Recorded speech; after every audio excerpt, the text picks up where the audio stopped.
Okay, here's another video update concerning the Camry sv30. As you can tell, it's in new surroundings for those that have seen my other several videos concerning this car.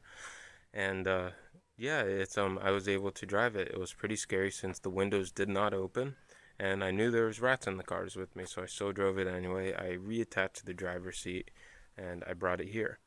As you can tell in the engine compartment where the alternator is right there on the top, this thing right here, the belt's no longer there, and so everything is just spinning freely, and I had to remove the belt to get new ones, so I have those coming in shortly. And yeah, but it moved, it drove. I'm going to be looking to taking apart a lot of these metal things, sanding them down, wire wheeling them down, especially the hood support, painting them black, a lot of those fan shrouds and everything. But the vehicle did run, it did drive. The brakes on it did work pretty well, except the back brakes weren't really grabbing much since the wheel cylinders were trashed, but thankfully I did put in new ones. But one thing I did do was I was taking a lot of the doors apart, and I was able to get the passenger front door window working. So thankfully now this has a working window in it. But now I need to get the other ones. The driver's door needed a whole new regulator and everything.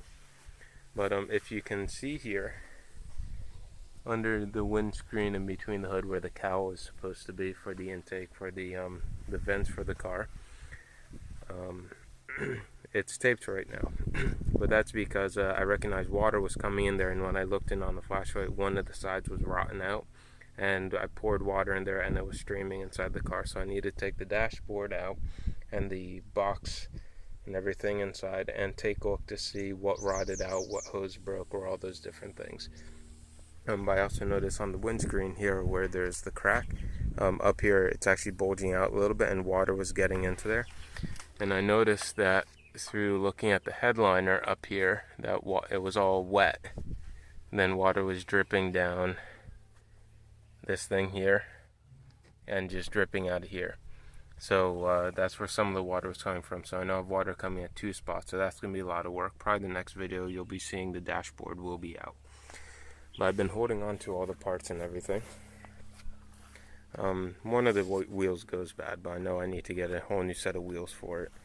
I also ordered some pieces of metal and some fiberglass as well, so I can start doing some of this patchwork, which I won't be recording the patchwork itself, but the befores and the afters I will record. But I said I replaced some of the wheel cylinders. I replaced both of the wheel cylinders, the other one's back there, and so that the brake should work more properly now. And here's the tie rod that I had to replace. I did on both sides, but this is the inner one. But as you can see, it is very tired. It moves around, it flops around very easily, so it was actually worn out, causing the wheel to wobble a lot. And this is the outer rod, which is the surprising part about the outer rod was that I didn't get any shake out of it when I was doing the wheel, but I saw the condition of how bad it was rusty, so I figured I'm replacing the outers and might as well replace the inners. I'm glad I did, because I saw the strange bushing on it. I'm like, wow, those are strange rod end bushings. So what I ended up doing was I ended up taking these off, and when I did, I pulled this off, and I recognized that's a stabilizer bar bushing that somebody jammed onto there so it wouldn't shake so much. So it was bolted down just like that, and it took up a lot of the slack. So I'm glad I changed the inner and outer rod end bushings. So right now I'm just waiting for more parts to come in, especially the window motor for the driver's door. And I just looked into that's the side view mirror. This has electric side view mirrors in the way of you push a button. You push this button right here, actually this button right here, and what it does is that's what moves the mirrors out and in. It just doesn't move left and right and up and down and everything. But that button actually is what closes the mirrors and it opens it up. That's not too common in the US models of almost anything really, but tells you that Toyota has been doing it for a long time, since the early 90s and probably since the 80s.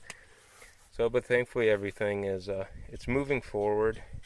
I'm looking to get a battery for it hopefully this week, so I'll be able to start it up more often for it to just to get itself back into use of being used again. So, but as I said, I attached the driver's seat again so I can move it around. And now I just keep the hood open, the trunk open, and the doors open daily. So when the breeze blows, it can air out the vehicle. So it's starting to smell better. Still not perfect, but it is smelling a lot better. So hopefully within the next month, I'll be sending another update video.